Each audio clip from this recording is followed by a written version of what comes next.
I like it just glowing like that, but it doesn't really feel in sync with the orb that's going on the body.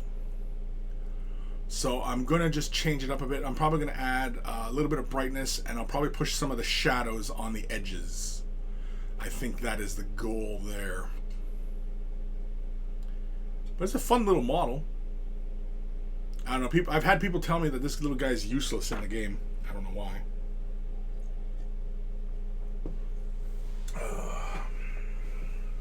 But anyway, let's get to work.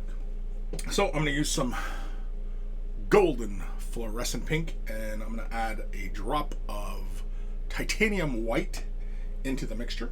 Use my paint shaker. Shake up my paints. Oh, yeah.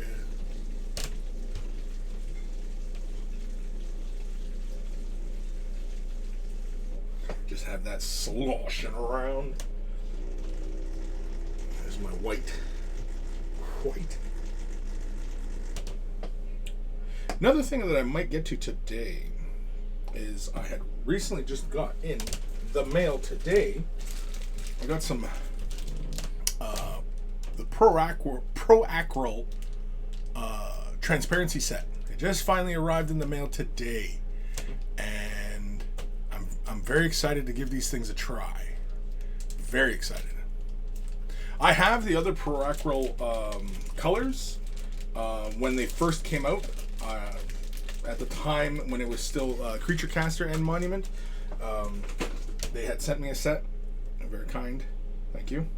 And yeah, I like them. Pretty decent paints. But last Adepticon, they had shortly before that they had talked about releasing a transparency set, and I was very interested in that because, as you know, old Chris is all about the transparencies. Me likey transparencies. Oop, might be a little too much white. Actually, you know what? Yeah, let's build it up a bit. We'll go 2 steps. Yeah, I'm gonna add a little bit more. Fluorescent. 1, 2. So this is probably more like a 3-to-1. 3-to-1 fluorescent to white. Yeah, that's much better. Amazingly enough, when you add the white to it, it still stays pretty eye-popping. And it's pretty darn interesting. Alrighty. So let's do the eyeball and that tail orb. We've got a mixture of titanium white and fluorescent pink in a 2 or 3-to-1 ratio. Find my spot here. Oh, I might need my magnifier. I'm just gonna basically stipple the interior here. Yeah, I'm gonna need my spectacles for this. And somebody's making all sorts of noise upstairs.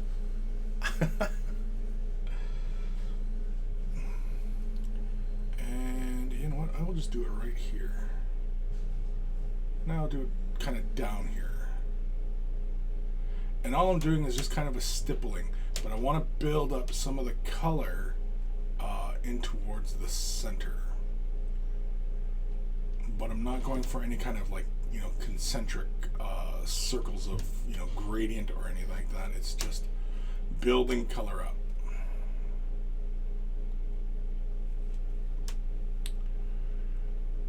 Do, do, do, do, do, do.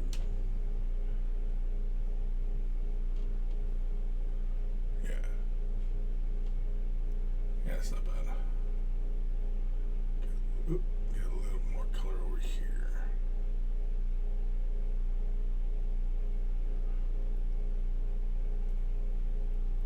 It's hard to see, even to the eye, it's hard to see. On the camera, you can see it, but dang, it's bright. It is bright. Alrighty, so let's add a bit of white, a bit more white, I should say.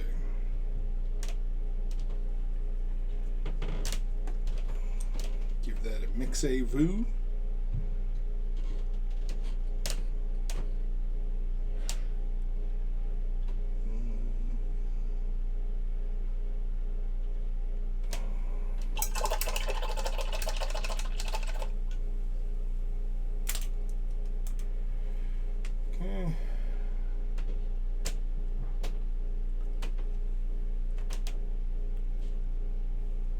Again, we're just going to concentrate into the center. Yeah, I definitely need to put my goggles on. Right in the center over here.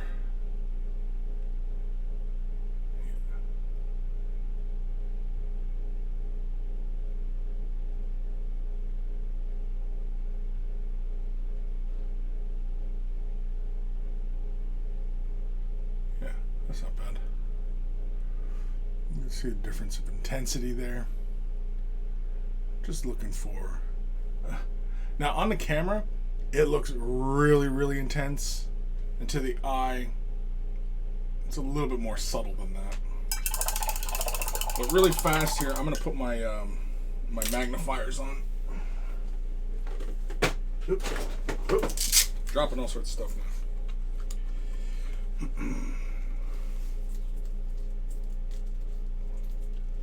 Hopefully this doesn't get in my way. Yeah, there we go. Alright. So next we're going to add a little bit more white to this. Bring it up another little octave, as it were. Give that a quick mixez-vous.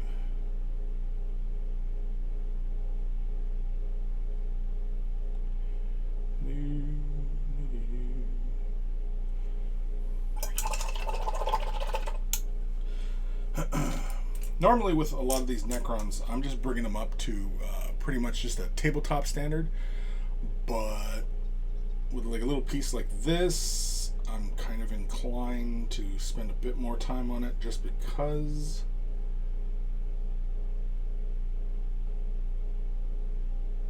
Yeah, there we go.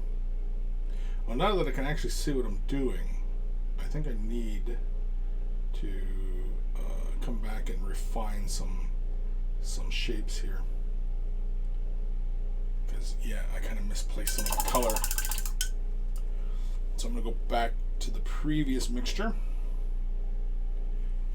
And I'm just going to apply it just around the eyeball here. Let's see if I can't get that in focus.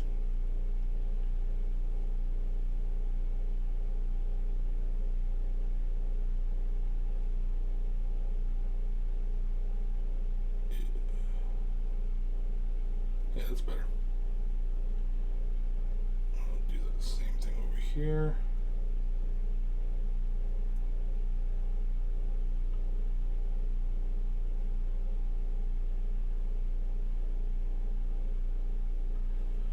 Now let's go back to a really previous mixture. The first mixture. Let's see if we can soften up some of this. Not quite like I'm doing like a blend or anything like that, but I am moving quite a bit of the color around.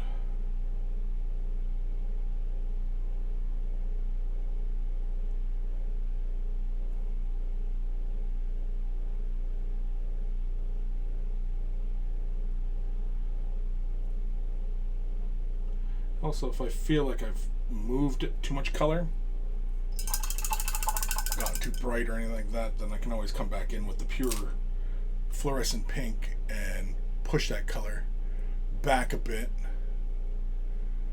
which we may do.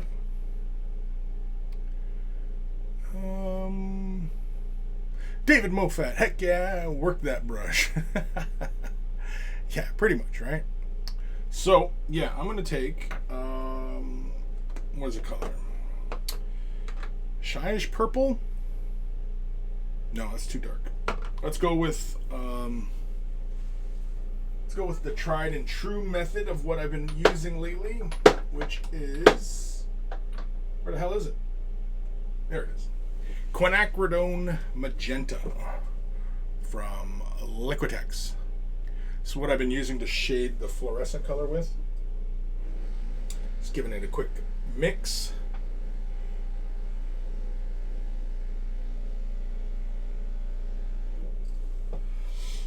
Slap a little bit onto my palette.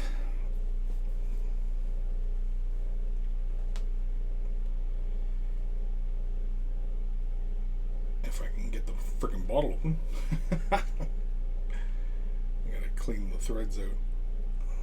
Just a tiny amount is all that is necessary. And just the dampness of the brush to thin the color out ever so slightly.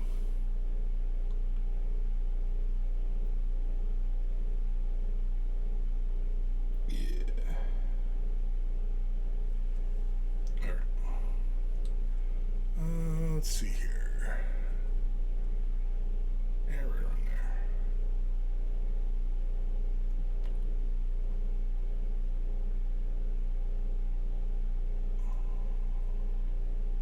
So all I'm doing is I'm just going around the perimeter of the eye, laying some of this deeper color down just to ring it and shadow it a bit better.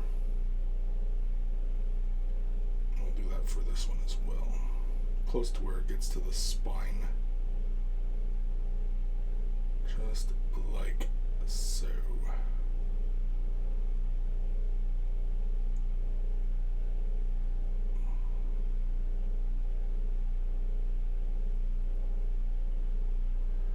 I suppose I could bust out the Proacryl.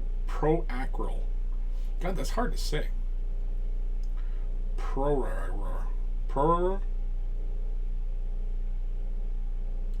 Anyway, I suppose I could bust those colors out, give them a try.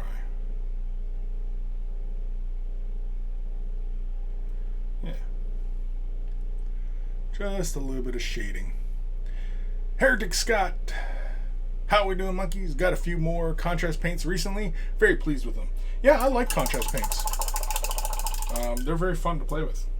And they are pretty darn easy to work with, you know. They allow you to get a lot done pretty quickly. Okay, I'm gonna grab some of the pure color now, and just very gently, let's get some of those outside edges here.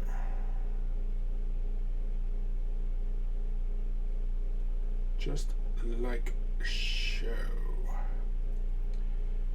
And let's do this right up where it gets close to the spine. Just like so.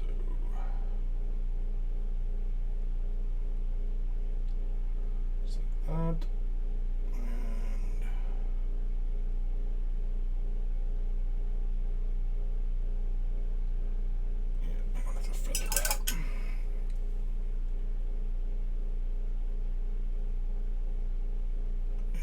Freaking tide mark there. God dang it. Sorry. We're probably coming back with the fluorescent pink anyway. Slap a little bit onto my palette. Because this paint is somewhat transparent, it will sit right on top of these previous highlights and stuff and actually just resaturate the color and, you know, pretty much bring it all back. Just got to dry that off.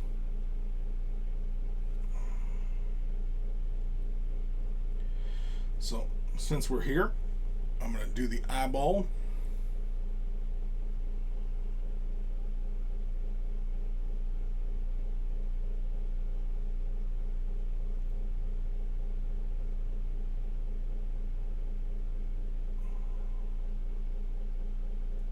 Just like so. Oop. On camera, it looks like a pretty intense white spot there, but it really isn't that intense. It just looks that intense. I wonder if there's a way to adjust that. Sorry, I'm just trying to block some of the light, just so it doesn't look so intense, but... And the thing is I have a filter over this camera, which should knock back some of the intensity, but it don't. Or it's too intense. It's just too intense. All right. So I have a little tide mark there. So I'm going to adjust this. I'm just going to slowly build up a bit of color there, but I'm also going to re-establish the base tone across the majority of the surface. Just a thin little layer, just to bring that bright fluorescence back. Just, oop, crap. There we go. I bumped it. All right.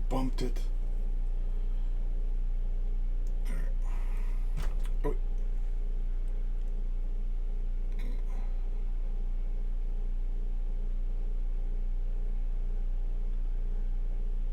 And just like that, that tide mark is gone.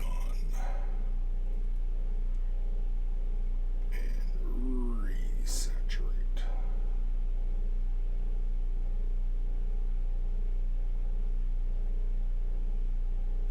Yeah.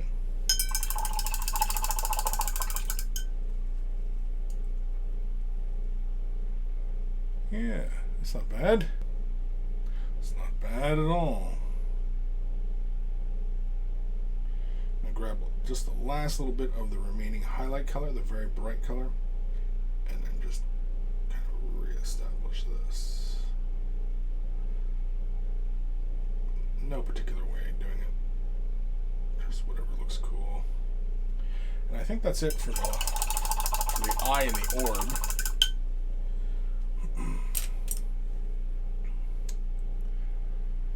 So next, I'm going to highlight the carapace. I'm going to reestablish, I think, some of the detail inside the inner ring around the central orb.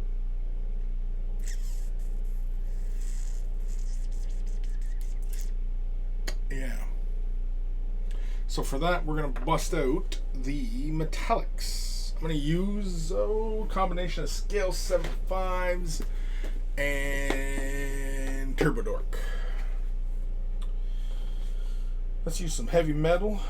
No, let's use some speedo metal and probably white alchemy.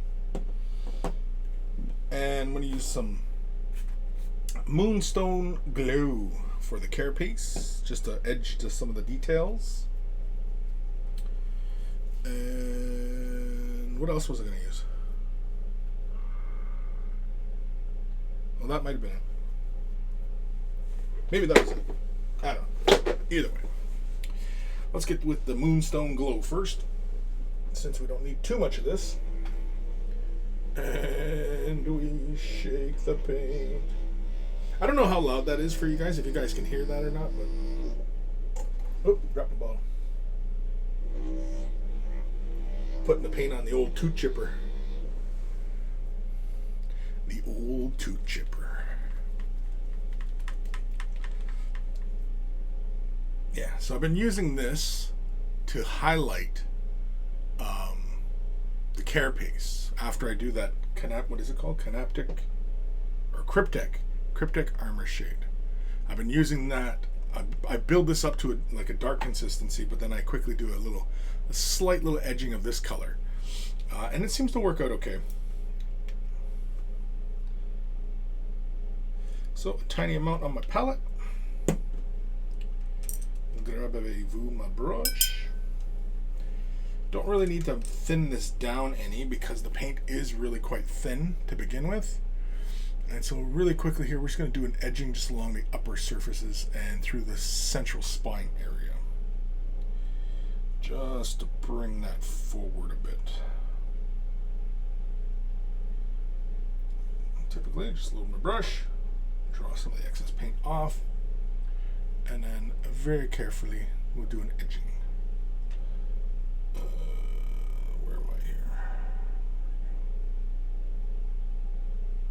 Oop.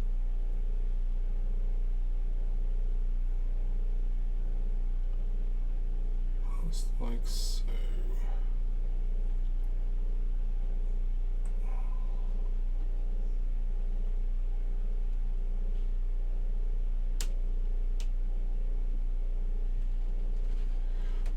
I'm not going to push this color too far down. Oh, freaking lights are in my way.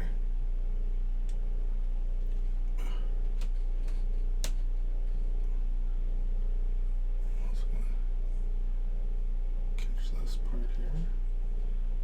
Bring out this little chip in the armor. This little forward edge. Just like so. Yeah. So you can see the difference between the two. Just a slight little edge. Just to bring that out.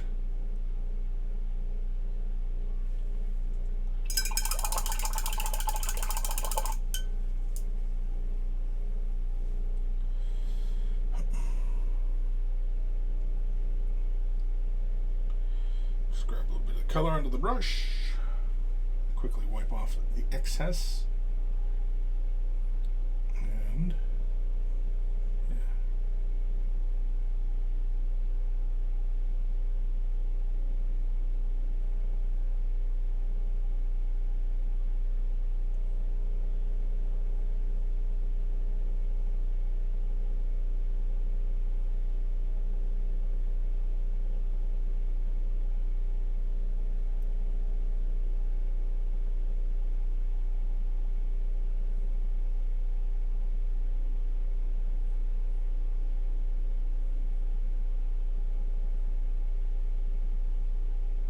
That's pretty much it.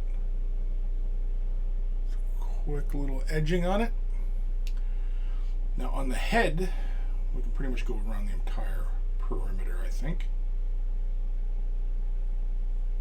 I want to be fairly slight.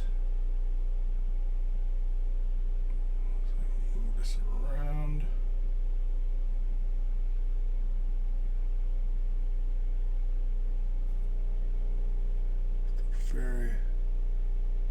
Very slight edge on that face, just to separate it, because it gets really dark at the top, and so just to separate that out a bit. I'll grab just the last little bit of moonstone glow I have. I really didn't lay that much down on my palette. And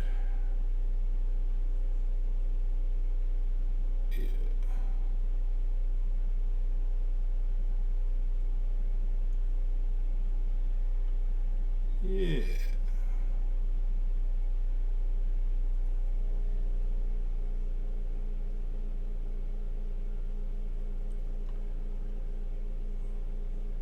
And that is pretty much it. So that's all edged. Because I'm going to do a different edging along this portion of the carapace, and I'll probably bring out some extra little areas here.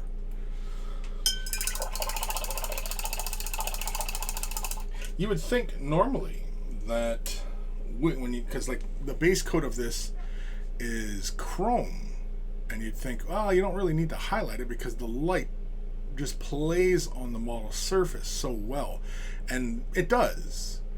But in low light conditions and such, and because these are miniatures, it is nice to pick out some of those edges, just so that they're, you know, a little bit more defined, especially when the light isn't playing on them as intensely as, you know, even like under these conditions, like where we're looking at this model. And so for that, we are going to use some Speedo metal. Speedo. Put it on my shaker. Oh yeah.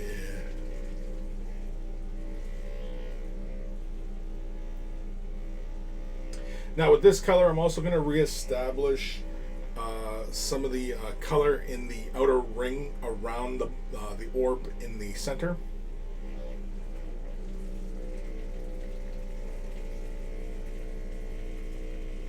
In fact, we'll probably be playing with this color quite a bit, actually. So.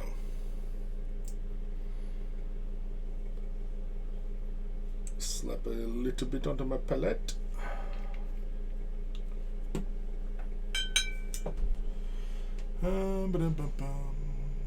Was this what I wanted to edge this with? No. Yeah, we're just going to work on the inner ring. That's really what I'm going to do with this color. It's really, really bright, so it should sit right with the chrome very, very nicely.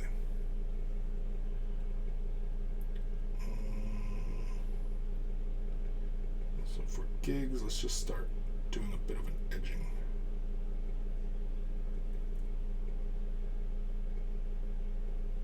Just to really bring this all forward. Some of this color off.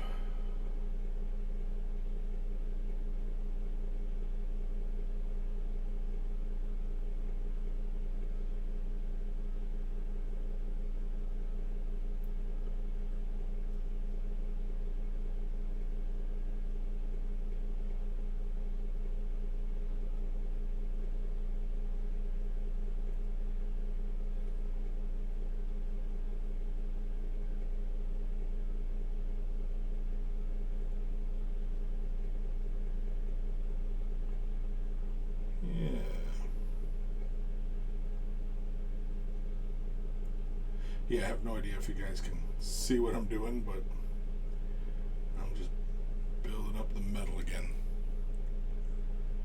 Just building that up a bit.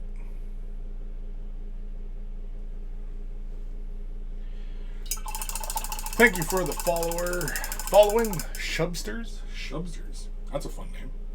Shubsters. Got a will knot going on the end of my brush here.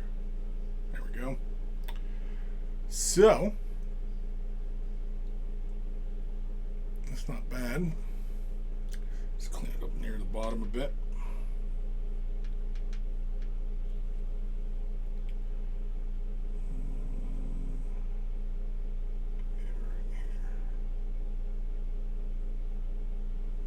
Just to neaten up some of this stuff.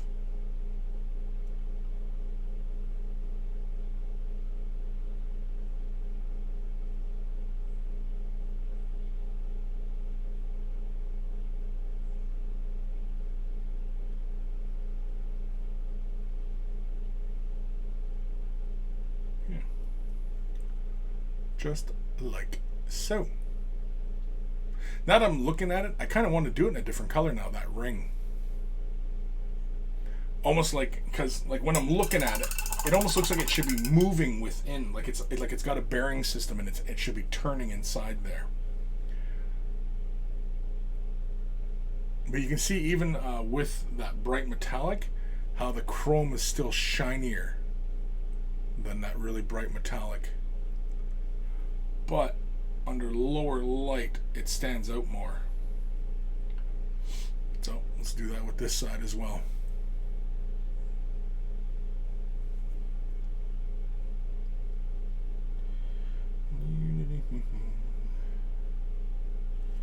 Put some of that color off.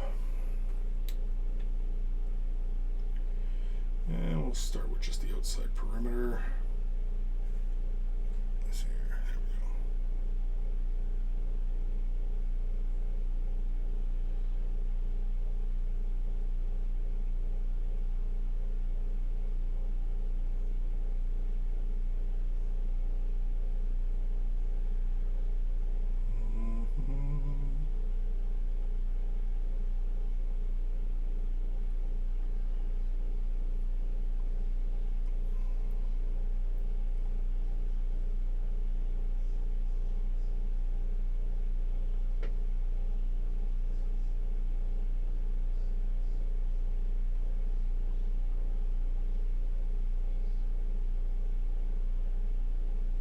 Building up most of the color down at the bottom here.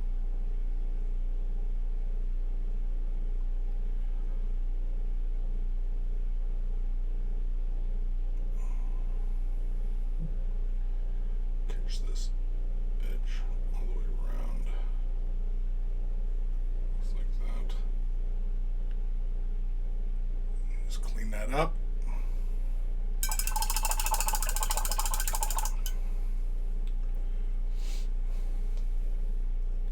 Before I clean that up, the orb in the body was feeling a little bit out of place.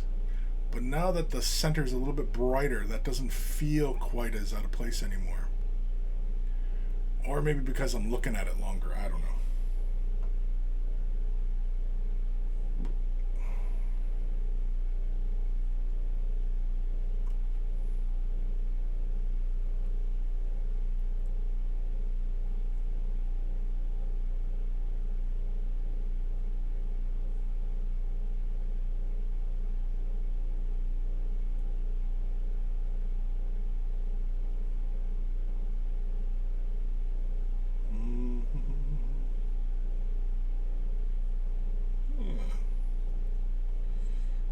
Bad.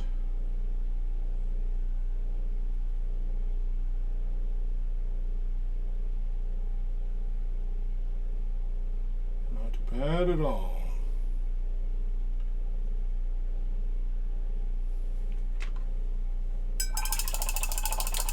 Alrighty, let's move on to White Alchemy. So we're going to do just a little bit of catch light just all over the model. It's pretty much just catching just cut corners and bright points. And so for that, we're going to use White Alchemy because it's really, really bright. Essentially, this is a metallic with white in it. Just slapping it on my paint mixer here. Slapping it onto the old tooth chipper.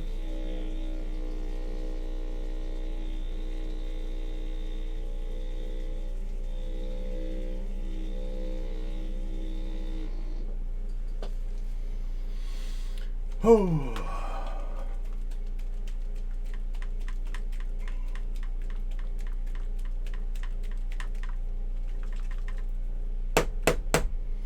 I always give them a little tap just to make sure I'm knocking that agitator out of the nozzle. And this one too, I think this bottle's been giving me trouble. For whatever reason, the nozzle seems to get stuck inside the cap. For whatever reason. Paint building up or something like that. So I'll just slap a little bit onto my palette, not using any thinners or anything like that to thin the color down with. And basically what we're going to do is we're going to do an edge just along the bottom portion of the carapace, bottom portion of the ring, probably catch some of these elbows, probably some of the spine, maybe this little doodad hanging off his face. That's pretty much it. So I'll just grab a little bit here onto my brush, wipe the excess off.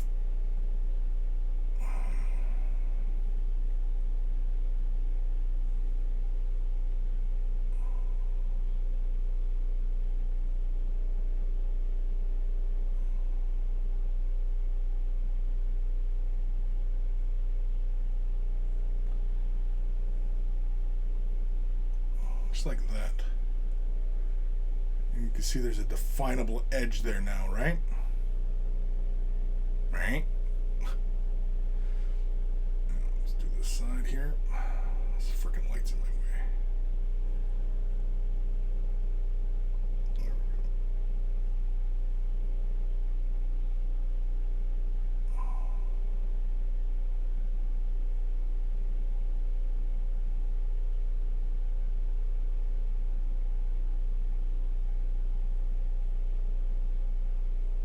Just like that. A little edging just to bring that out a bit. And that's it. That's all it takes.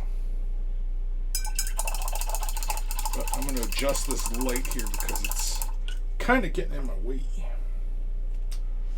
Let's go like this, I suppose. Yeah, there we go. That's better. Let's keep these lights right around like that. There we go. Much better. Okay. Let's continue on.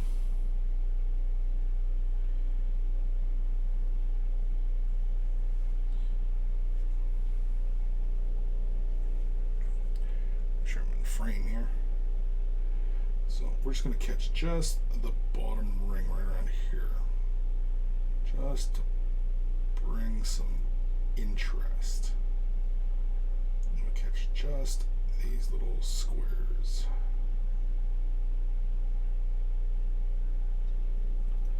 And that is it. Just a little bit there. I almost want to hit it with a shade wash just to reestablish some of those little outlines on that, on those little rectangles that's surrounding the orb, which I just may.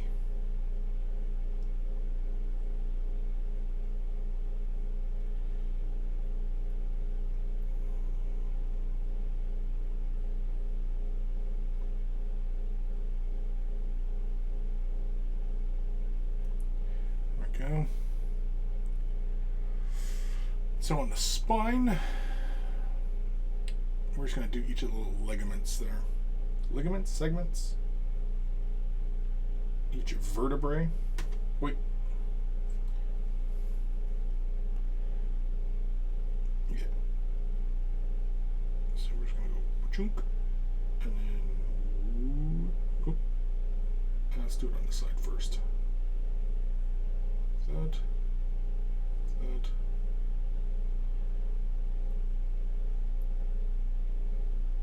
Yeah. Maybe I should do it on the bottom portion. I can do it on both ends, I suppose.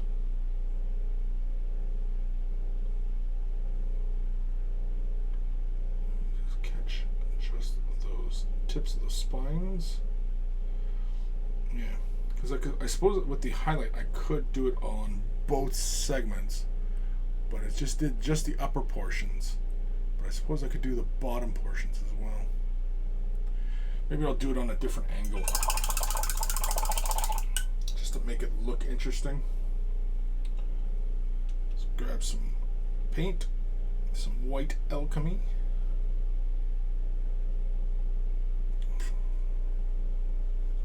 Draw some excess color off, and yeah, we're just going to come at it from the opposite bottom angle, right on the inside. So we're just going to go something like this. Basically what we're doing is we're following the natural glint of light off the surface. That is pretty much it. That's all we're looking to do. In fact, I'll do this leg here while I'm at it, since I'm in the area, just along that leading edge there. Yeah, so you can kind of see the outline.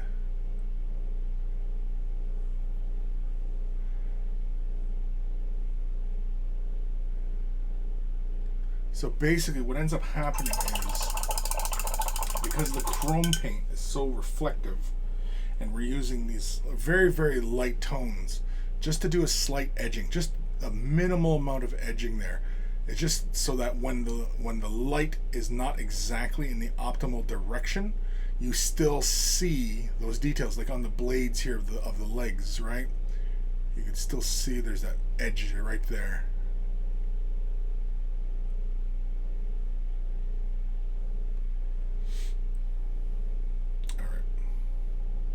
Suppose we should do this side of the tail as well. I need a little bit more white Alchemy.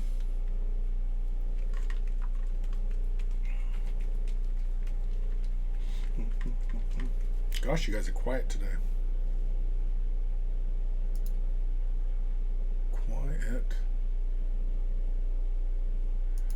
I mean, doesn't really bother me, but seeing as how I'm just painting. Getting projects done, getting her done. Oh.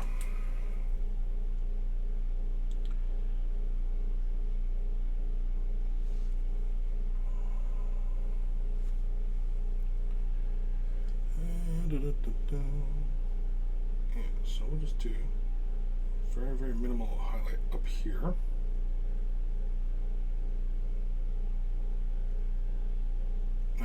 Doing this actually kills the natural light that plays on that surface, but under low light, this will look really sparkly. Sparkly? Sure, sparkly. Why not sparkly? Okay. More. Let's do this little leg right here.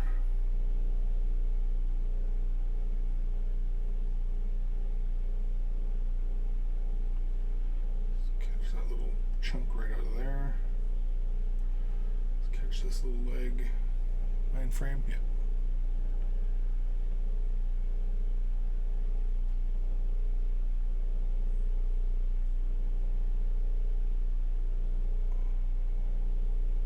Sometimes I fall out of frame just because I'm not paying attention, because I'm getting into whatever it is I'm painting.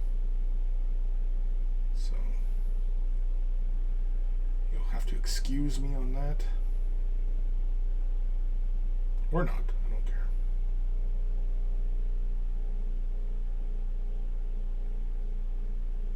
Yeah, just a little edge right there. Right on that collar. It gives it all a very artificial feeling, but that's okay. Because our main goal is to go for what looks cool. That is our main goal. Alright. Do the spine.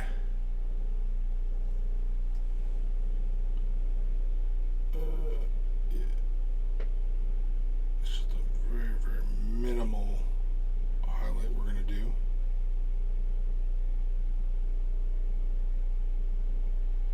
Now we're just going to run it just along the ligaments here.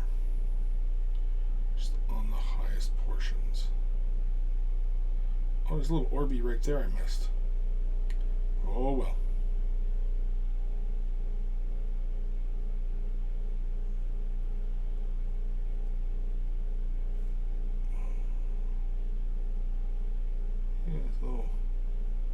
Or maybe we'll paint that. Maybe we'll paint it.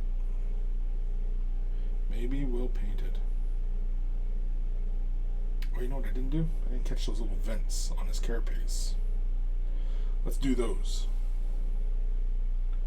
Just for giggles. Yeah.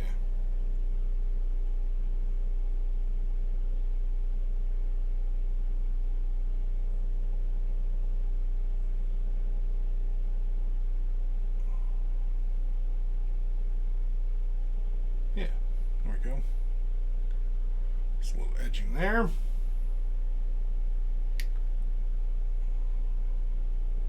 Oop. Damn it. I hit a spot I didn't mean to. Oh well. Not a big issue.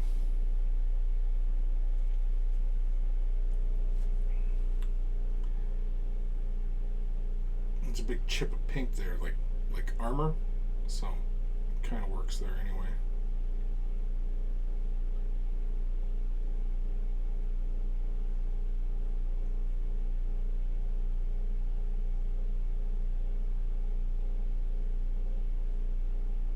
Especially if we just do one of these right here on the chip.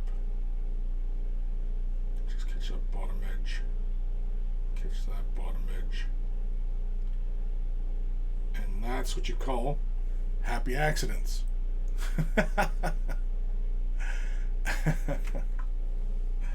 That's pretty much a happy accident right there. Alrighty. Ghost of Starman, I'm late. It's been a play video games and forget the time kind of day. Yeah. Useless Wizard. Hello, Useless Wizard. What's happening? Just a painting. What the hell's this thing called again? Canoptek something or other. Plasmacyte, that's it. Alrighty. What else are we doing here? Well, I guess before I forget, I probably should do... Oh, you know what? I'm going to bust out the mid-tone silver again. And I'm going to pick out those little scarabs. And then because they got little Orbeez on them too, I'll do the scarabs as well. Useless Wizard. I'm doing well, thanks, but working away before the weekend. Cool. Oh, wait. Did I grab the right color? No, I grabbed Speedo Metal. That's what I wanted. That was the color I wanted. Just grabbing a little bit of Speedo Metal. Now, on the scarabs that are all over the place here, they were initially done in a chrome, just because I pretty much base coated the entirety of the model in chrome. So, yeah. So we're just going to catch these little areas here.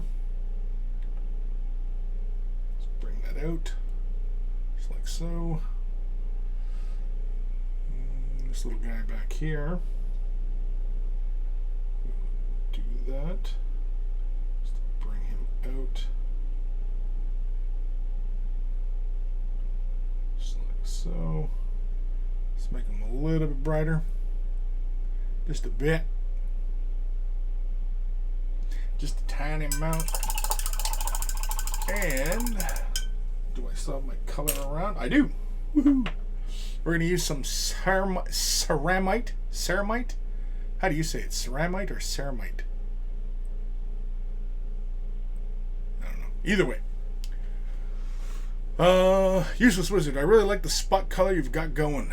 Cool. Thank you. It's pretty much what I've been doing for all the Necrons. It's a chrome base coat with fluorescent pink glowy bits and elements and all sorts of stuff. Dragon Knight, hello! Have you or anyone had tried the chameleon paints from Green Stuff World? I have not, but there are a few of the monkeys who have, and they swear by them, meaning they love them. I have not. I've been using Turbo Dorks color shifts, and I've really enjoyed them.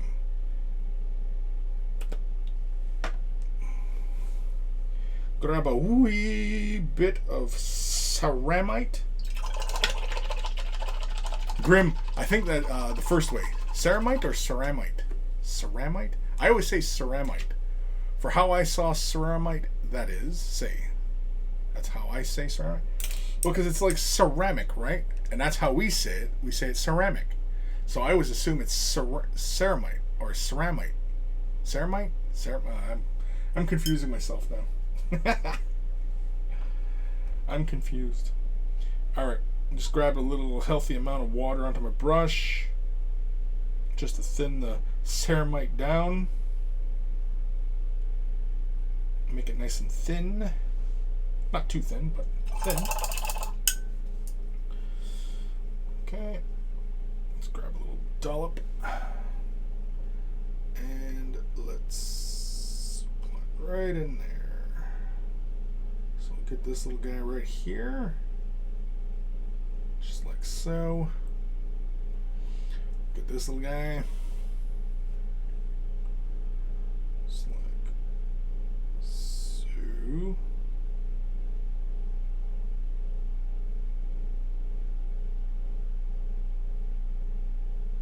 And a little orb up on his antenna.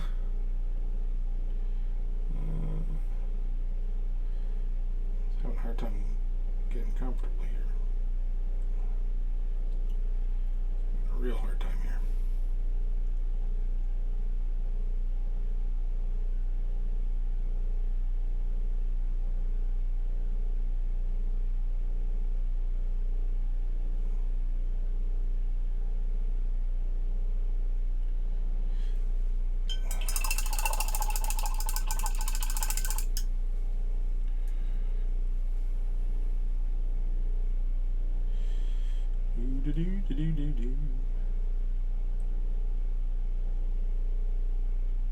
This orb is actually good size.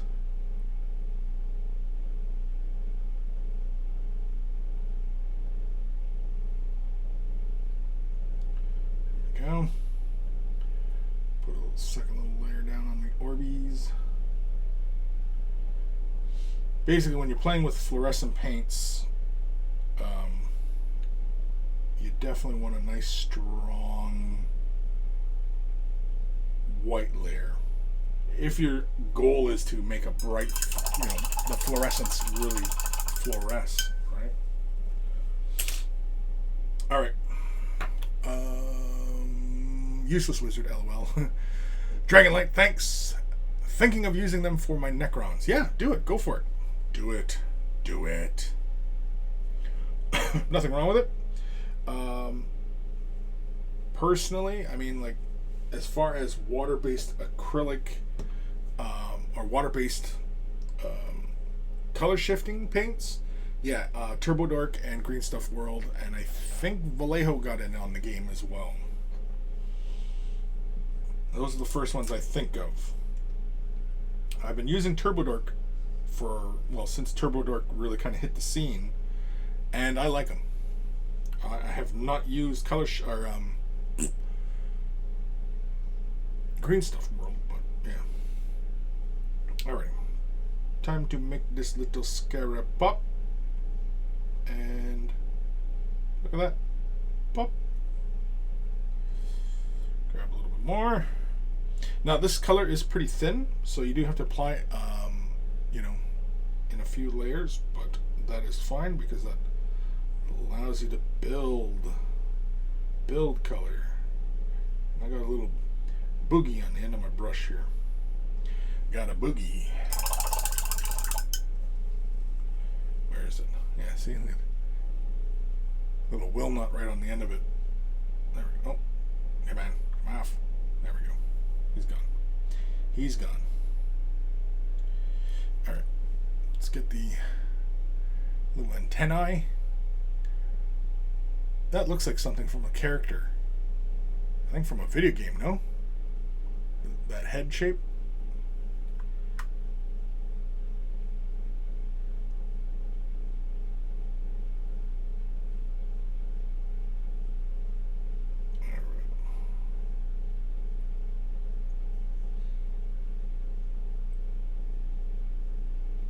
Little orb. We'll go back to the first one. Put a second layer down.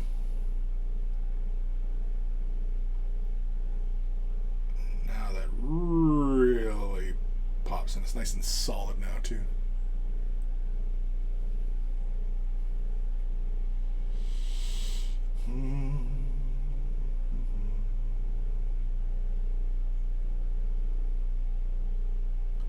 There we go. Little scarab. Scarab? What are they scared of? What are scarabs scared of? Don't know.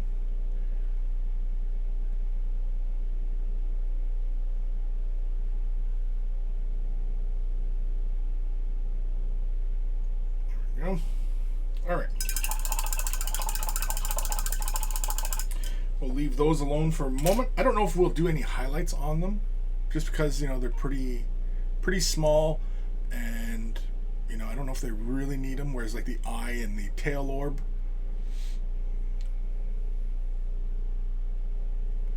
I'm thinking that I might put a gloss on the tail orb and the eye, just to really kind of bring those to a lensy type of look. And also keep the, crazy kind of vibe going on this thing. Now, the inner ring around the central core orb, I think I'm going to give that a bit of a wash, just to reestablish those little rectangles around the place.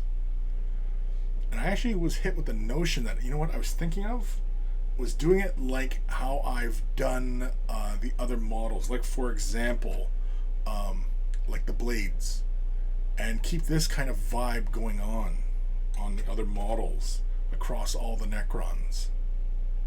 And I'm thinking that's what I'm going to do, but I'm going to do it fairly faint. I'm not going to do it too intense. Yeah. So I think I'm going to take the magenta, again, the Quinacridone Magenta, and we're going to thin it down a bit. Heretic Scott, Vallejo do a color shifting range now called the Shifters, but I imagine they're much the same as Turbo Dark. Yeah, I'd imagine. Now, on the subject of on the subject of color shifting, water-based acrylics are fine, but in my experience, the more solvent-based paints, enamel, that kind of stuff, they color shift better. In my experience. Actually, you know what? Let's use, we're going to use some Flow-Aid. Got my bottle of Flow-Aid here. Whoa, did that send twice? Whoa, no it didn't. Whoa. So, just a drop on my palette. Just because I want this to creep into the recesses. I'm not going to apply this very heavily. Try not to anyway. And I'm going to lay it down kind of haphazardly so that it kind of feels like the same vibe as like the rest of the Necron force. So basically we're just going to do something like this. I'm just going to squiggle it around. And we'll do a few layers just to build up a nice saturation of color.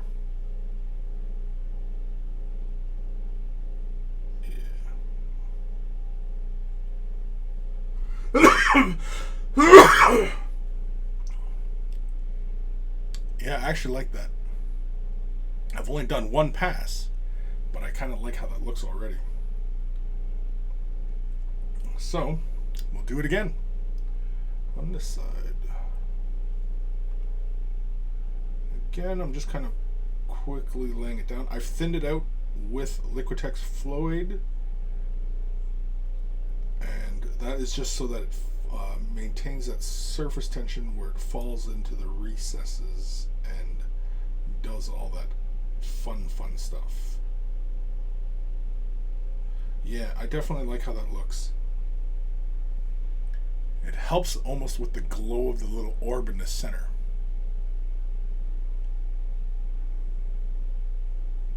Me likey. Me likey. Alright, so this side should be dry-ish. We're going to do again. Good English, right? We're going to grab some of the more saturated color. Basically, when I mix, I don't mix into the entirety of the little blobby of paint. And actually, it still looks a little wet, so but that's fine. And basically, what I'm going to do is I'm going to touch here and there, just to get kind of an irregular pattern building. But I don't want to hit that outer edge. I want to stay on this inner ring.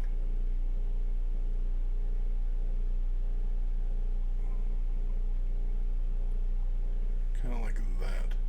So just, you see little spots here and there of the color, but it's not a full saturation over all of it. Might have to bust up the hairdryer.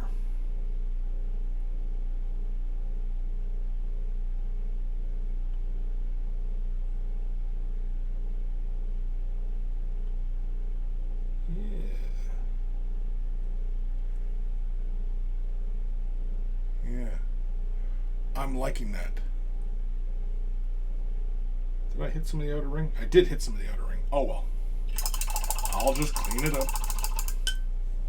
Clean it up. I'm going to use the hairdryer though. I'm going to speed up this drying a bit.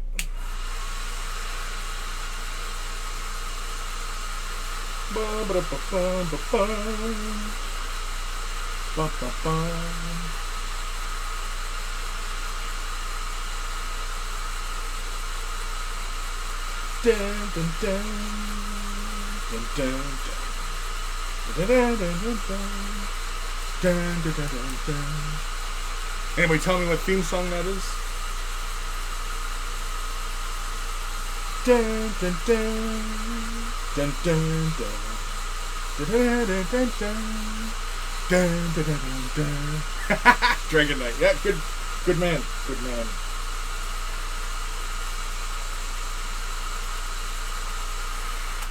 Must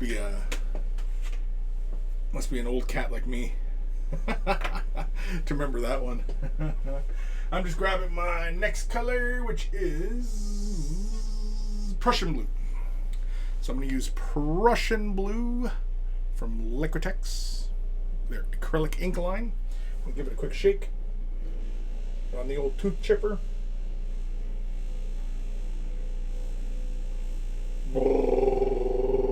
Useless Wizard, 18. You are correct, sir. I thought it said Steam at first. I was going to say, no, wrong. but was there ever a show called Steam? No, now he's got me doubting myself.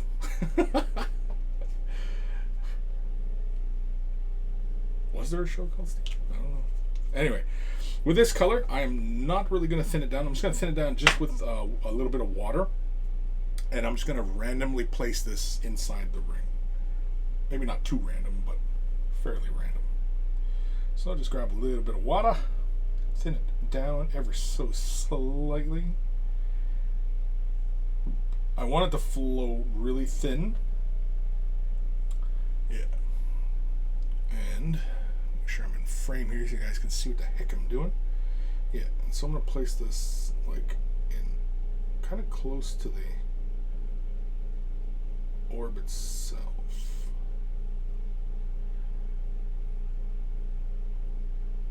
But I want those little random spots of magenta and blue.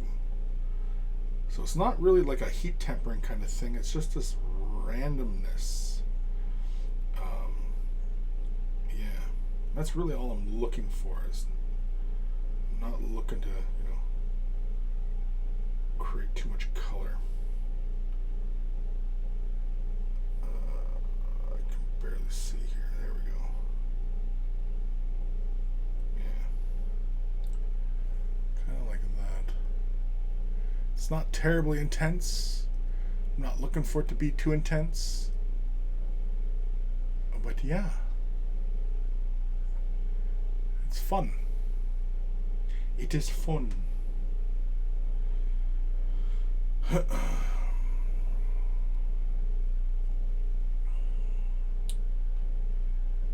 Start over here. Again, just trying to be somewhat random with this.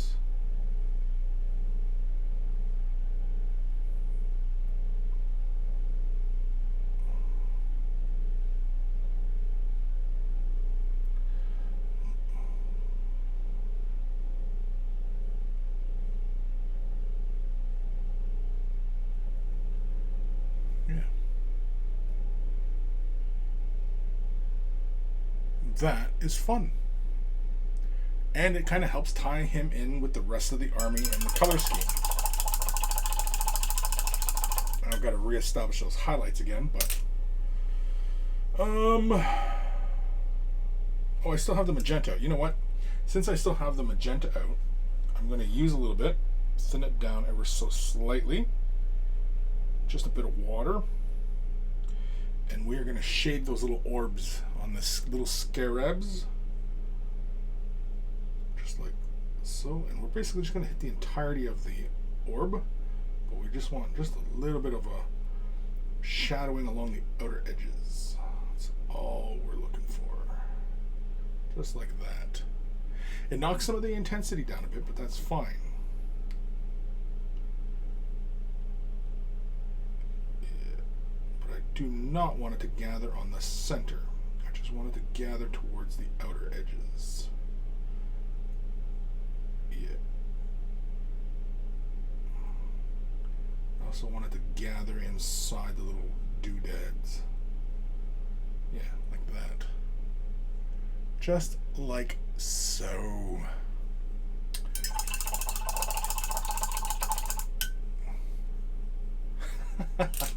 Heretic Scott.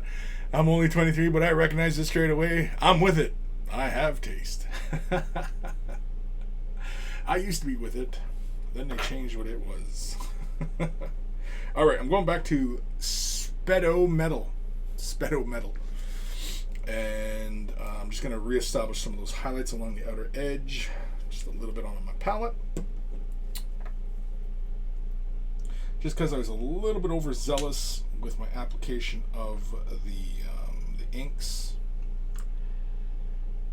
And so So I'll try and match this angle approximately. Just like so. Basically because I want this kind of like outer ring to really sparkle. Just like so. Just like that. Just clean it up. Alright, now it's starting to remind me of something. What is it reminding me of? That central detail.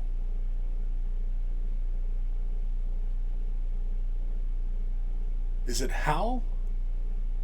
Is that what it's reminding me of? Is that what Games Workshop did? They made a joke? Because the Necrons are Hal?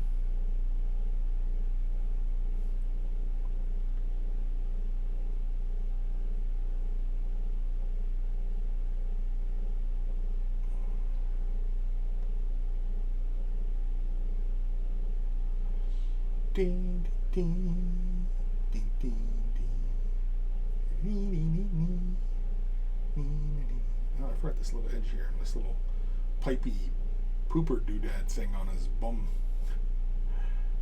Do this edge too. I forgot about that one. There we go. There. Pretty as a picture. Catch those edges there.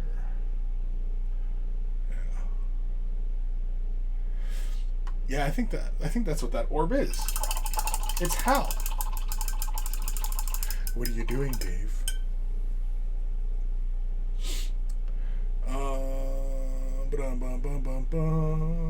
Heretic Scott, I only noticed on my scale color metallics it's called sped metal. Is that a typo? I don't know. Sped? We used to use it as an insult, right? Sped. What are you, sped?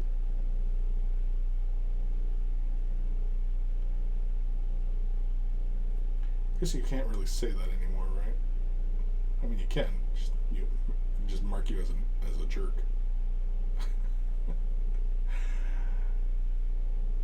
Okay, there we go. Now that nice little ring is nice and bright and sparkly. Actually, let's bring this edge a little bit further this way here.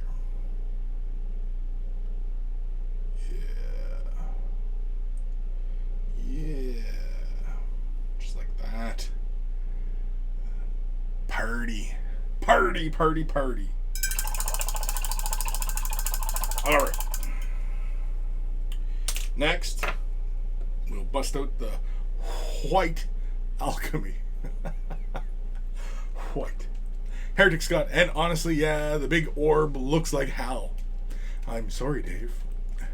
Thermicus at Chris will be painting the Marines in the Indomitus box as a successor chapter of Blood Angels. However, I will be using the black undercoat with the contrast paints for a darker theme. Dawn Raids and Night Attack 4. Should be interesting to say the least. If you're going to use contrasts, you're going to go for Blood Angel's successor, which means you're going to go with reds on top of a black primer. You're barely going to see the red. It's barely going to be noticeable. And at arm's length, you're gonna just see like mostly like 99% black. I would not recommend using contrast in such a fashion. If you're gonna go with black, then you might as well like mix. Like if you're gonna go black and you want them to be a dark red color scheme, go with their black prime, but then say take Mephiston red, mix it with either a bit of black or a bit of like Rhinox hide to darken it way down, and then slowly build up your color, or just do a light dry brush and just catch just the edges so it's like this black armor, but then it's just a little bit of red on the edges.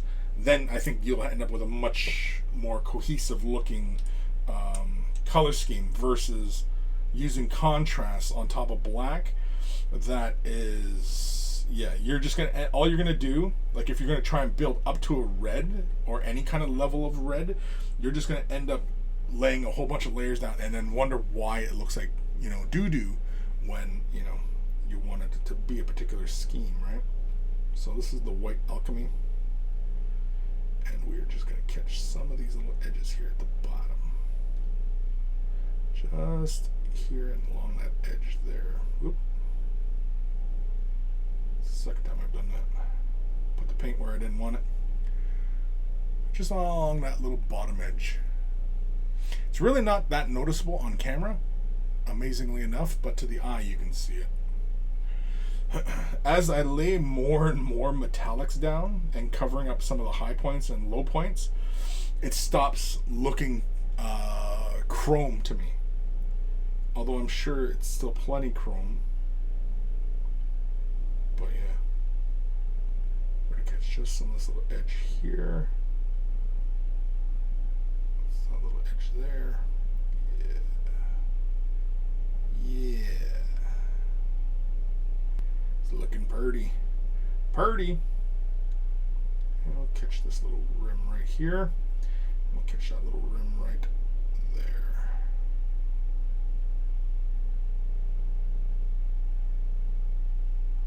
Yeah.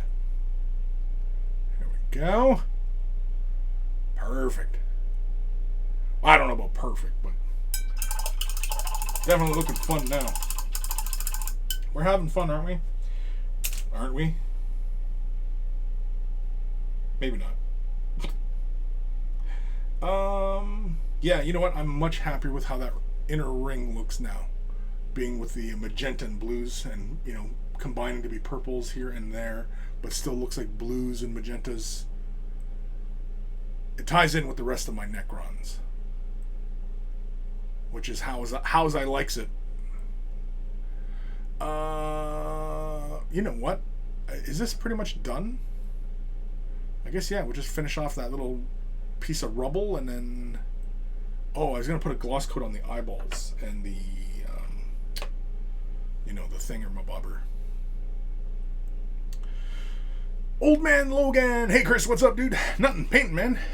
Working on stuff. Getting my projects done. Heretic Scott, dark brown base coat works well for dark red too. Sure, well, because I'm just going with what Thermicus was saying, that he wanted to go with black and then with contrast, and it's going to be an exercise in futility, and it's just, you know, I don't think that's really what they want to go for. I think he's better off if he's going to go with a dark red, go with the black and then pick a dark red and just give a slight dry brush along and just catch just the edges, and that'll give the impression of a dark red with just a bit of red at the edges kind of thing, right? Old Man Logan, nice orbs. Thank you. Thermicus, oh, I know that it is what will happen and just want to try it. If I don't like it, I can always strip and repaint another scheme. Not afraid to take risks. Well, then by all means, go for it. Yeah, just go for it then. If you're all about the risk taking. I mean, you know, that's obviously how we learn, right? And that's actually a very good attitude to have. A lot of people, you know, get hung up, overthink things, and, you know, their productivity gets stymied by, you know, well, what if I did this? What if I did that? And, oh, what if I went with this way? Will it work with this? And, you know, and they're living in their head too much. Just do. I think Old Man Logan and I have had that discussion once or twice. So let's catch this little scarab. Catch this eyeball. I'm using some Citadel Ard Coat. Doing a somewhat generous layer first, and then if I want it smoother, I will thin it down with a little bit of water and apply it somewhat generously on the surface. This Orby. Yeah, immediately as soon as I lay the gloss onto the orbs, it looks way better. Looks more Orby. More Orby. I don't know what more Orby is, but it is definitely more Orby.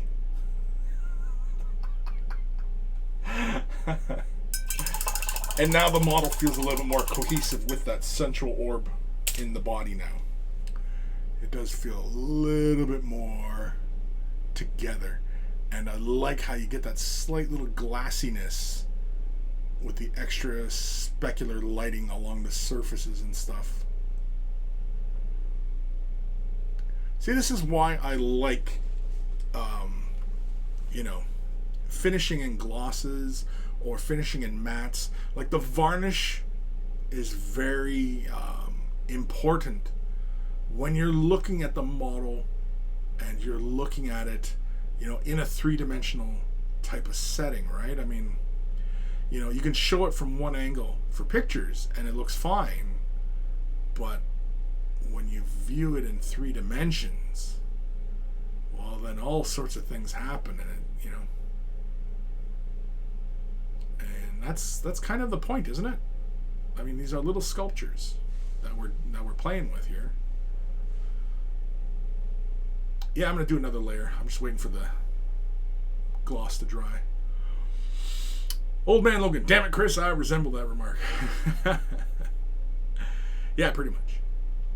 No, I know, old man. We've talked about it in the past. You know, just stop overthinking things, and you know, just start doing. Just do things, and you know, you'll find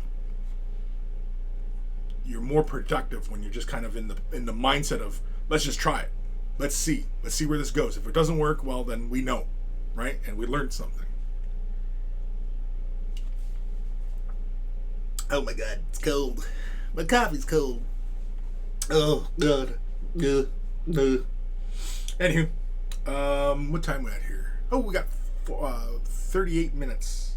38 minutes. We're gonna finish the base, and I guess we'll probably get to some Necron warriors, or unless maybe we assemble. You know what? I only have a few more things to assemble. What do I got? I still got the Scorpic Lord and the Plasma Duder, the floaty staff guy. See, I don't know if I'll do videos on some of these guys because I've pretty much shown what I'm going to do. They might actually just kind of be quick tutorials, or maybe they'll just be quick, but I'll kind of lump them all into one, maybe, just to kind of show the process of what I went through, and I don't know.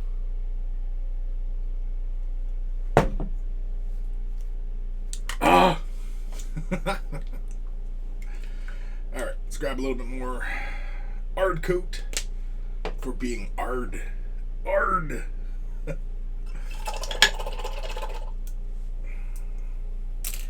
Beep boop bleep. Beep boop bleep. I should thin this down with a bit of water.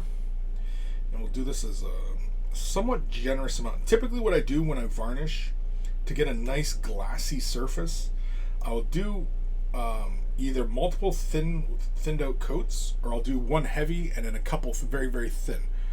And with this, I will, I gotta put my goggles down here. With this, I've thinned it out quite a bit, but with water here, ooh, there's a little stringy. There's a little piece of schmutz on there. There we go. And what I'll do is, like you can see, there's quite a bit on there, and I will just simply lay it somewhat heavily on that surface. And when it dries, it smooths out because of so much water, and it doesn't leave a lot of brush stroke.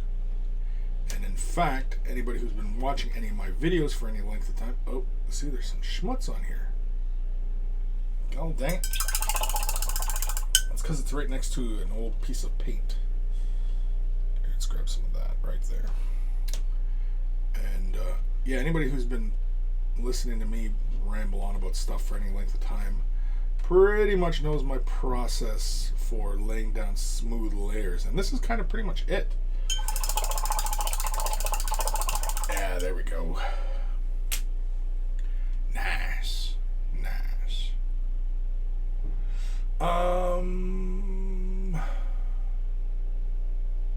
Now for the bases, I've just been doing them gray, and yeah, I think though what I'll do is I'll do a shade wash on this piece of rubble. And what do I got here? What's here? Non-oil gloss? No, we're not going to use non-oil gloss. I like that on the metallics. I love all the options these days. Yeah, we'll grab some regular non-oil because this dries nice and matte. Regular non-oil? Yeah. I like having the option of glossing and matte. And having non-oil in gloss or matte is a good thing. We're pretty much going to I think I'm just pretty much going to slap this on, but I'm going to try and draw some of the excess off so that it doesn't build too heavily on some of the broad surfaces. So, just grab a little bit. Yeah, so I'll slap it on along here pretty heavily, but then really fast I'll draw the excess off some of these big flat areas here, just so that it doesn't really, change the overall value too heavily.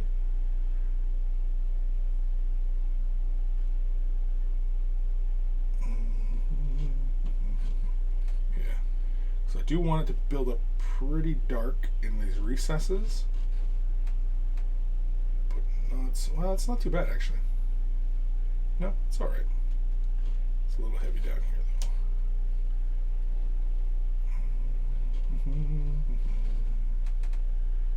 I wonder if I should do this in a metallic. This little frame here. I guess I should, shouldn't I?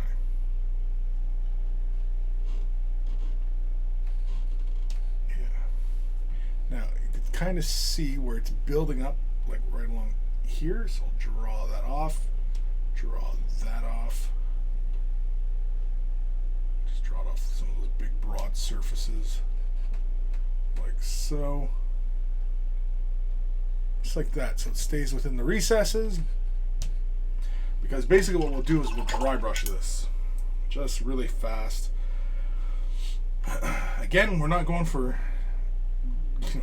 golden demon standards or anything like that. We're just doing a tabletop standard for all these models. But I do want them to look nice for the pictures. So, hence, so like here, see? We're just going to pull it off, and pull it off. I said pull it off. We're pulling it off. Oh, I pulled you off. Anyway. Where am I?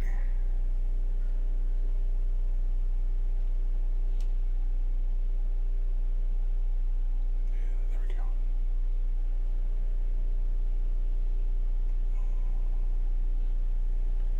Yeah, I might have to do some sort of metal on this frame here.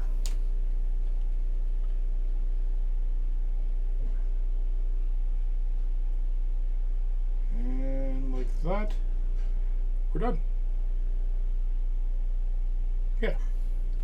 Yeah, let's grab another paint to do that frame in.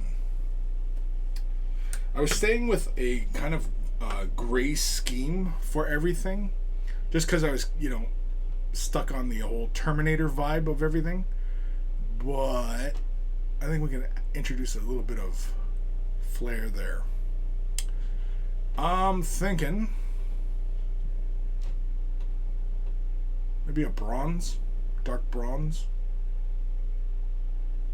Yeah, dark bronze. Let's do a dark bronze. For that, we'll use some Warplock bronze. Where is my Warplock bronze? That's not it. That's not it. Where the hell is it? That's it. Heretic Scott, did you cover priming in any of your recent videos? Haven't had a chance to look through some. I think I did. I think one of my earlier videos, I talked about spray priming. I don't know if I talked about the airbrush priming. I don't know which priming you're talking about, because there's 3 ways we can prime, right? I mean, by brush, by spray can, or by airbrush. There's a little thing flying by. Go away. Shoe fly. Don't bother me. Putting the Warplock on my tooth chipper right now. Oh.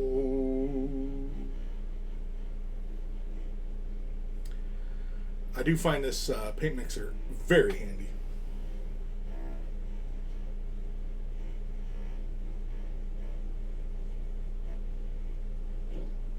Not just for mixing paint. No, it's just for mixing paint.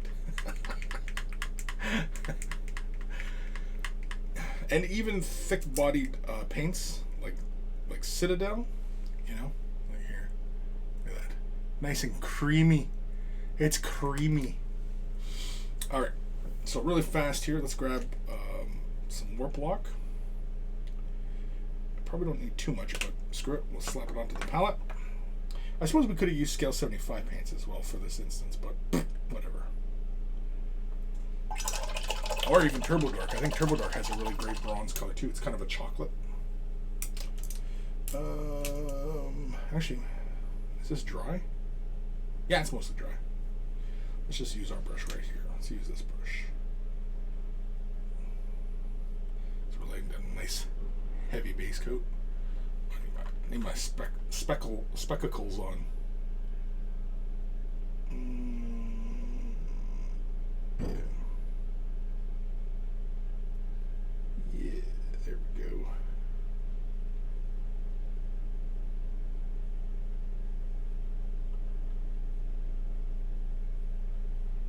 There we go. Perfect.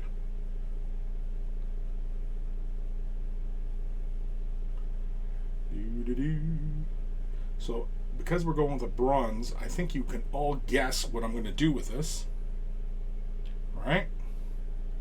Right? I mean, I'm sure a lot of you are very familiar with my painting and can already go, Chris, I already know what you're going to do with that bronze. You're going to do this. And you'd be right.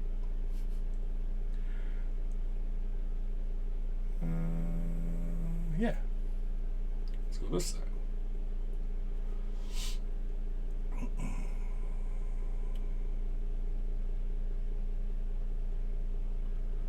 Some areas I'm not too worried if I get the color in there or whatever. Just want to make sure I get a majority of these areas here.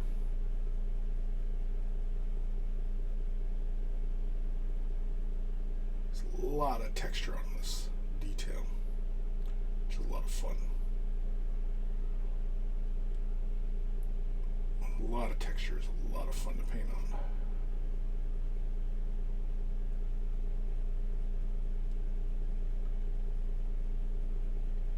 All right. Right. I don't even know if I was in frame for all that, but whatever. All right, we're going to give that a second to dry. And then, actually, let's use the hairdryer. We'll speed that up a bit. Heretic Scott, airbrush. I was asking for advice on it in the Discord the other day as I was having some difficulty getting even finishes with matte and gloss primer. For example, in some areas the gloss would finish satin and other areas it would almost have a mirror finish. You're airbrushing your primer. Okay, well, with primer, you have to make sure it's thoroughly mixed. Like, you're going to have to shake that for a good, solid 3 minutes. Depending on what primer it is, it really shouldn't matter too heavily, but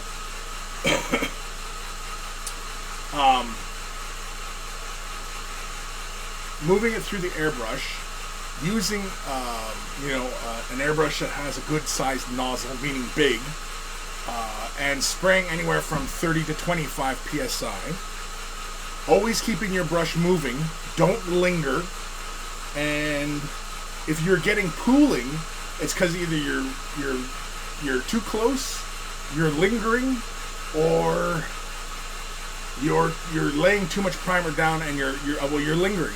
Again, it's when I prime. Do I have any prime models here? Not really.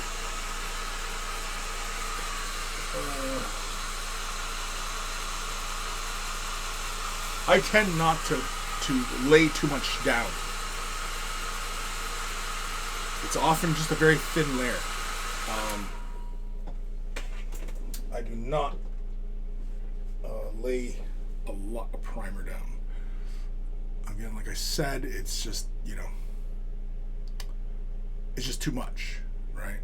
Vallejo Gloss and Stynylrez Matte.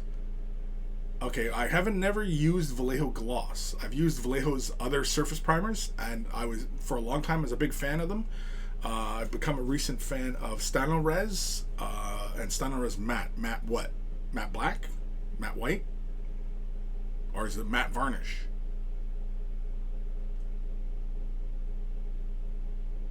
But either way,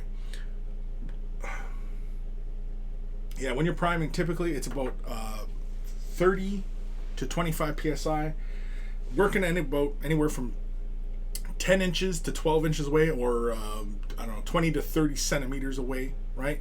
And you constantly have the brush moving and the model moving. And like when I prime, like, you know, a model, like a rig, like, you know, when priming these guys, right? It's a quick little. I have it on the little grippers, and imagine my finger is the airbrush, and so my airbrush is going like this, and I'm turning the model continuously, and then I spray underside, I spray above, and bang. The length of time it took me to describe that is about the length of time that it takes me to prime a model. I do not have too heavy a saturation of primer on a model, and again, when you're dealing with colored primers and such, the tendency is to over prime, because we, for whatever reason, we want to have a real rich saturation of color, when in fact, when you prime, because the nature of primer is so that paint has something to grab hold of. So primer can be any color, even clear. And you know, essentially, like in a pinch for clear plastic, you can use a matte varnish, and that can act as a clear primer, believe it or not. And yeah, you don't want to oversaturate. That's pretty much why I got out of using black primers, because it's too hard. White I often use, and light gray. Stynylrez's light gray, unfortunately, is about the same hue as GW styrene plastic. So it actually is kind of hard to see when you have primed a model properly. But if you have a fairly steady and consistent system, you'll know how much primer you have down. And again, it's better to under prime than it is to over prime, because over priming is bad, because one, it can affect the way the paint flows on the surface. Two, it can obscure details, right? Really, that's really the two big ones. Whereas under priming is not bad. It's just you're going to have to lay down some more opaque layers down. But if you're working in thin layers, you're fine. And if you're comfortable working in thin layers and putting down multiple layers, there's absolutely no problem with under priming, because all you need is that slight surface for the paint to grab hold of. That's it. Relying on the black, it's not a very good habit, because oftentimes there's a little fly again. That fly is tiny. It looks big on the screen, but it's a tiny little bugger. Die, you little bastard. Anyway, with black primers, the tendency is everybody wants to use them like a shade, so it's your first layer of shading, when in fact the primer can be any color, but I prefer it to be neutral or white, and then build even darkest colors on top of that. But some people, I know that a lot of people, they get kind of apprehensive about using bright primers when they're working in a mostly dark color scheme. But there's no problems with that. But what ends up being a problem is that when you go with a dark primer and you want your colors to be bright, well, you have to build up a lot of layers. And I've mentioned this many times, that you have, like, the more layers of paint you build on that surface, it's like geology, and you get the layers of sediment building up over the years. Well, that's kind of like paint as well, and it builds up in layers, and that, in fact, the more layers you lay down can obscure detail, right? So what was I gonna do?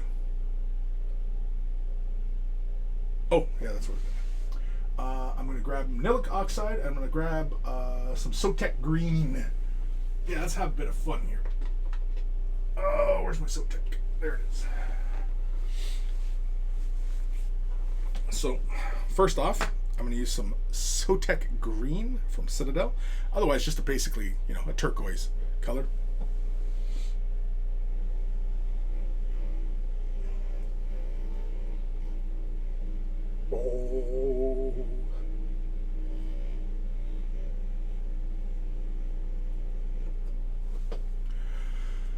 Oh. Heretic Scott. Yeah, just standard black Stynylrez primer. I say matte, but it just has more matte finish. Yeah, the Stynylrez black, yeah, it goes on fine. I've been using the gloss a lot. I mean, the gloss primer is fantastic. This guy was primed a while ago. Getting all dusty now, but yeah, it's getting kind of dusty. But the Stynylrez black primer, you see how the light just plays on that surface. See how glossy that is. And this is a very thin prime. If you really look at that surface, you can see some, I think, of the plastic. But yeah, these are those gold models of the box set. And the gray here, that's the Stynylrez light gray.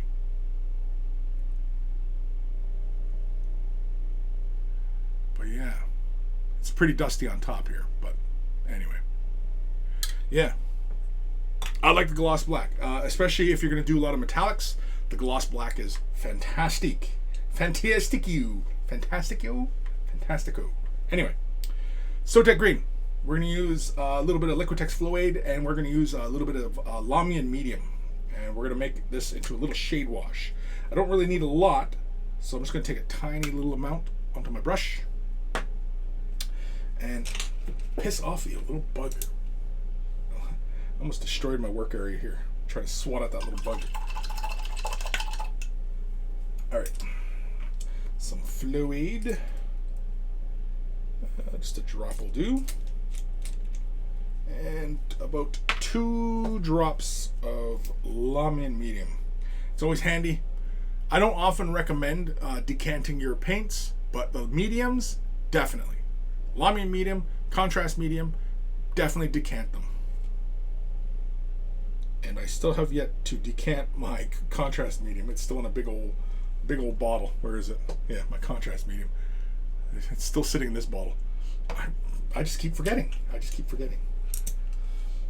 Sorry, I'm a busy guy. Alright, so I'm thinning this down into a shade wash, and I'll probably grab just a little bit of water just to thin it down even more. So I'm just looking for this just to fall within the recesses. Yeah, we're just going to grab a little sploosh of water like that, and we're going to mix that. You guys can't really see what's going on in my palette, but you gotta trust me on this. It's magical. It's magical. There's magic. There's science happening here. There's science, kids. There's science. All right. So with the Sotek Green, I'm gonna apply this to the bronze.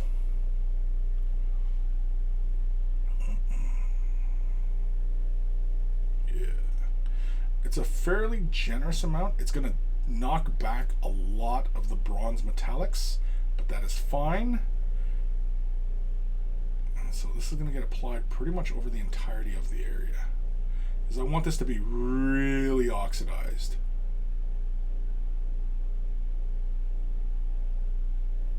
Make sure I'm still in frame here. Okay, something like that.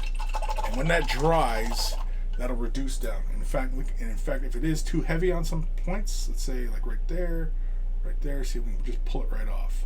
As long as you work fast, you should be able to pull the color off. So here, grab some here. All right, you pretty much just come right, almost like a dry brushing almost, and you can just pull the excess color off that surface.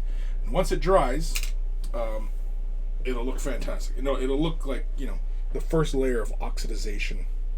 Sorry, I'm swatting for that little bug and knocked my other paintbrush off my table. I'm gonna grab my brush, or hair dryer.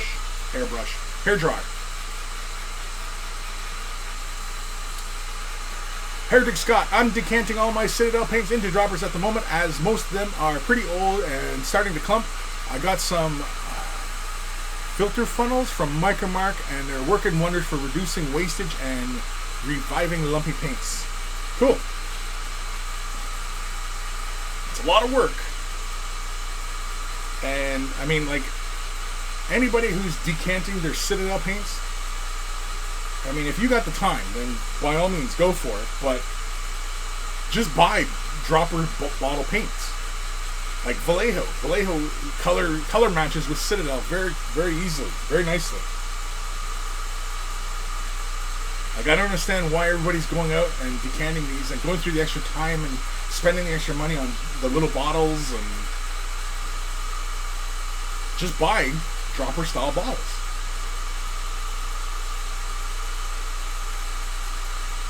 It just seems entirely incredibly wasteful. Alright, that should be dry. So now you can see, get that little bit of Sotek Green all over the place. We still have little elements of bronze hanging out. Very, very nice. So now we're going to take a little bit of Nilic Oxide. This is a really fun one, but we're not going to use it straight out of the bottle. First I'm going to mix it. Put it on my mixer. Oh yeah.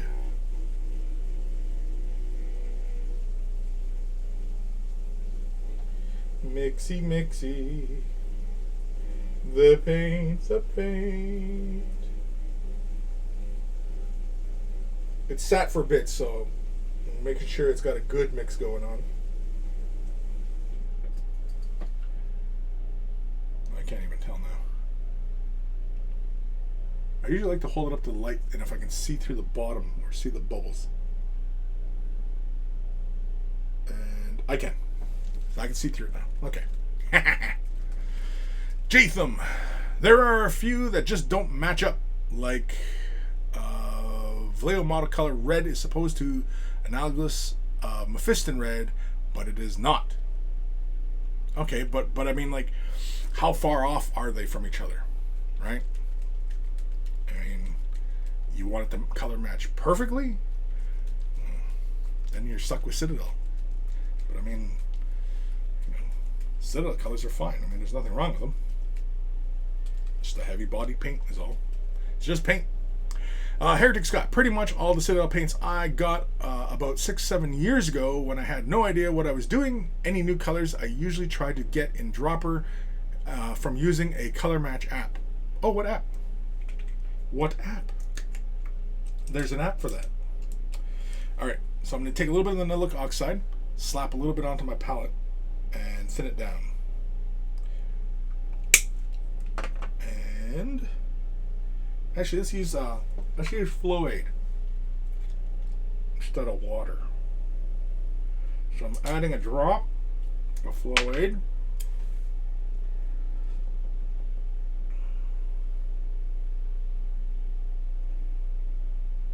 Already I can see it. It's actually kind of nice. Now with this, I'm going to be a little bit more deliberate. I'm not just going to like slap it all over the place. I'm going to be very deliberate how it where it falls, but I do want it to go within recesses. So like, for example, like in here, right? Up in here, over here, in here. And of course in some big broad surfaces, sure, you know, right in those little recesses and stuff like that. A little too heavy there, a little too heavy there. You can apply it somewhat heavily because it does, when it dries, it does reduce down when it dries. But I also like throwing some onto the main surfaces as well, because basically it can fall within recesses, giving you some color variation, giving you that nice oxidized kind of look that we all like from worn out metals. Oh, there's little bolts too. I forgot about the bolts. Let's make sure we get the bolts.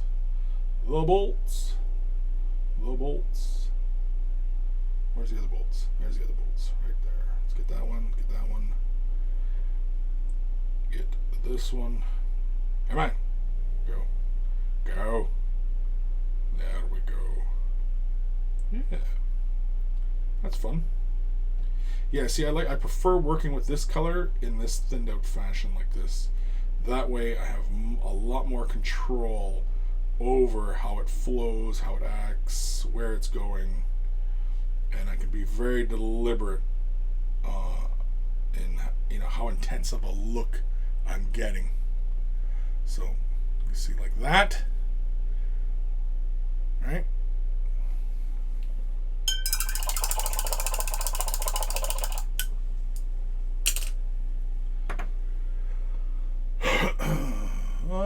Jatham, I only started buying Citadel again after years of dropper bottle lines, so when I have paints to decant, it's just 1 or 2 bottles, and it's primarily for storage and ease of use with my wet palette.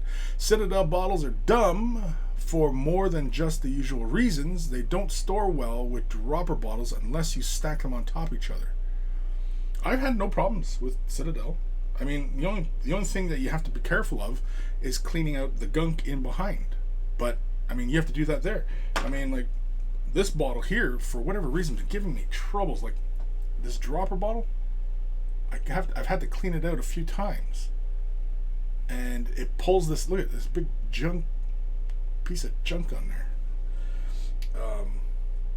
But don't get me wrong, I mean, I love dropper bottles. It makes painting a lot more consistent.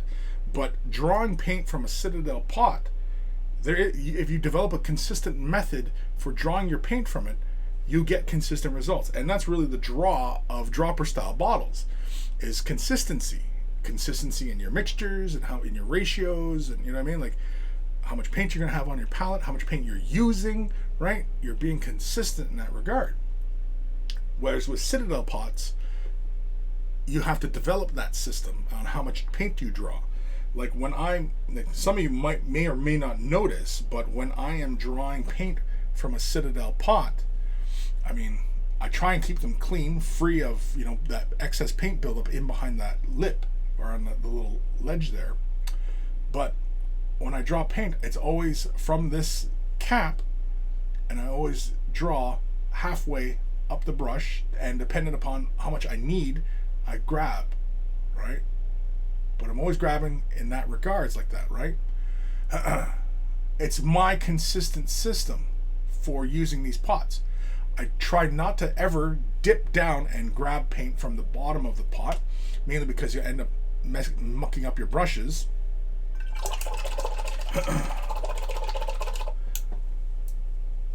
But as long as you have a consistent method, there's no issue with these paint pots. And these latest iteration of paint pots from Citadel, as long as you clear out the gunk in behind that little area, they last a long time. I mean, these paints here that I have, these are when they first came out. When they rebranded these paints, and it still holds up. I mean, again, as long as you take care of your tools and take care of your materials, I mean, you're fine.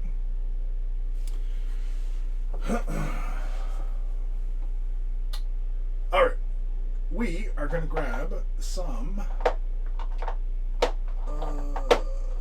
color I'm looking for. Where the fritz is it? Sycorax Bronze. Where are you? No, that's brass. Sycorax Bronze. There it is. So, Heretic Scott. It's called Hobby Color Converter. They have a massive range to compare, including MIG, Army Painter, Humbrol, Tamiya. Heretic Scott, send me the link. Email it to me. Send me the link. I want to check that one out. Is it like you got to buy the app, or is it like free, or is it like, there's add-ons you got to buy? Let me know. Mix up my Sycorax brands. Wow.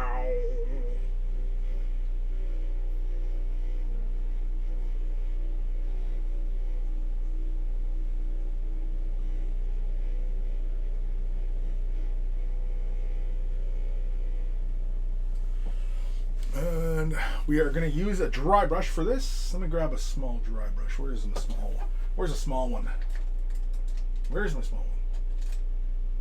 What the? Oh, there it is. I was about to get mad. I was about to get pissed off there. I was like, son of a gun! Where's my brush? Heretic Scott, it's totally free and they rely on donations. Oh, yeah, send me the link, man. Send me the link. I'm curious. I've never heard of that. The Hobby Color Converter. At least I don't think I've heard of it. All right.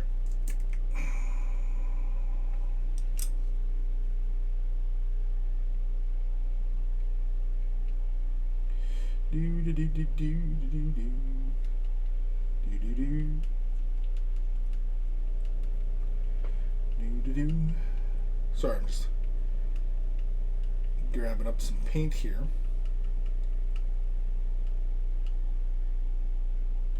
Don't need much, so I'm going to slap a little bit onto my palette.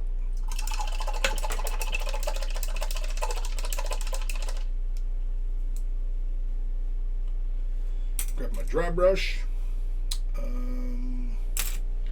Actually, add just a little bit of thinner to it. It's almost looking like the Citadel Dry. It's getting that kind of spongy tofu kind of look. Got like those little lumps.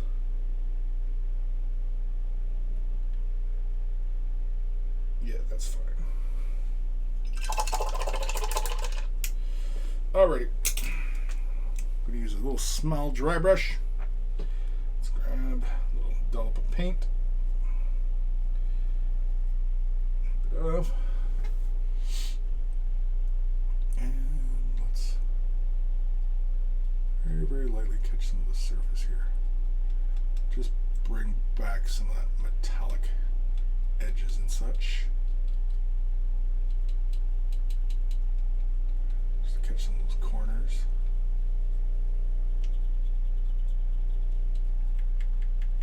Just like so. Let's see, we just get that slight little bit of bronziness.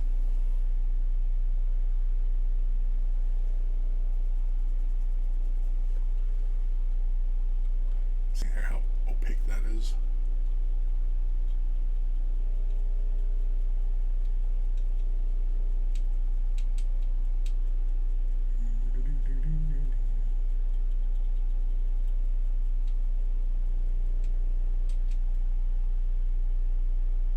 Bring a bit of that bronze back.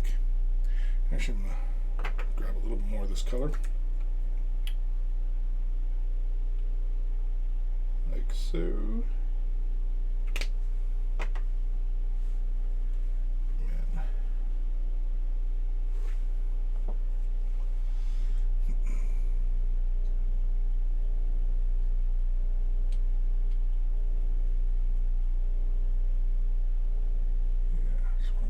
Outskirts there. I just put a fairly generous amount and did not wipe a lot of it off because I wanted to really bring out the bronziness, push some of that oxide back into some of those little recesses and have it in the nooks and crannies, that kind of thing. Yeah, just like so. Yeah, just like that. There we go. Beauty, eh? All right.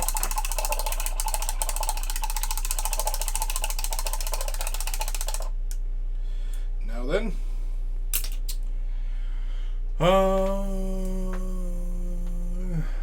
Jatham. The larger issue for me has always been storage. With very limited space, I haven't found a good way to make accessible storage with GW pots and with dropper bottles that don't waste a huge amount of space without being less than effective.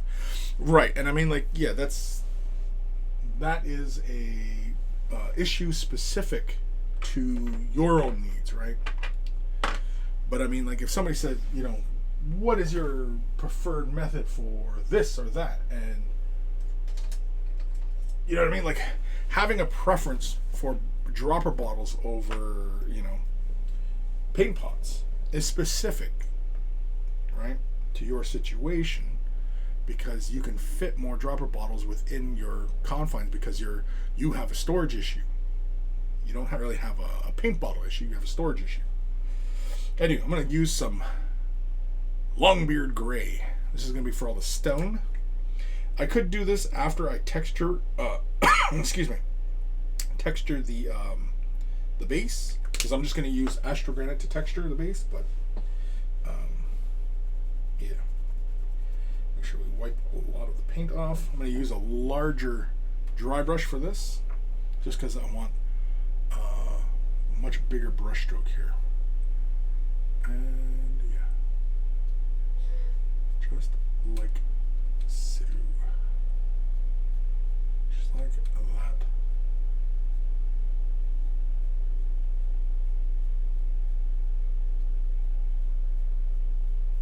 I don't care if I hit any of the metal. Not too worried about that. Right? Big whoop. Just try to be mindful of the brush strokes so that I can catch the edges. Not hit any of the metal on the model. Just like so. Get some of this rocky texture here.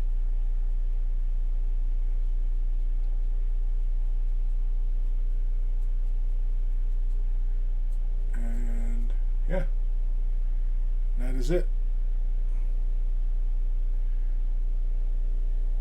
Bango, bingo, dunno. Just texture the base, do the rim. This guy will be done. Right, we're done? Yeah, I think he's done. And of course, after I use these dry brushes, I always wash them. I always go through the process of using my trusty, rusty brush cleaner, the Master's brush cleaner. Just a good habit to be in, to clean your brushes, take care of the bristles. All right. So, blah, blah, blah. Heretic Scott, I can only find it on Google Play Store. Are you on iOS? I am an iOS user. If it's not there, well then don't worry about it.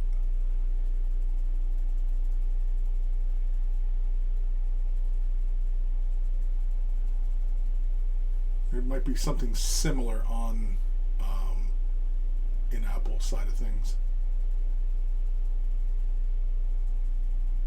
There we go. Get it nice and sudsy.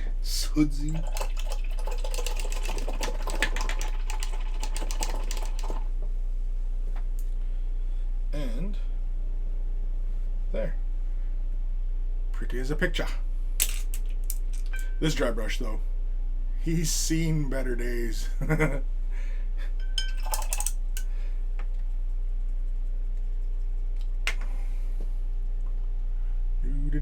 Heretic Scott, I can link you to the website. That's you download the app. Okay, yeah. Yeah, just send me it. Let me check it out. Just let me see.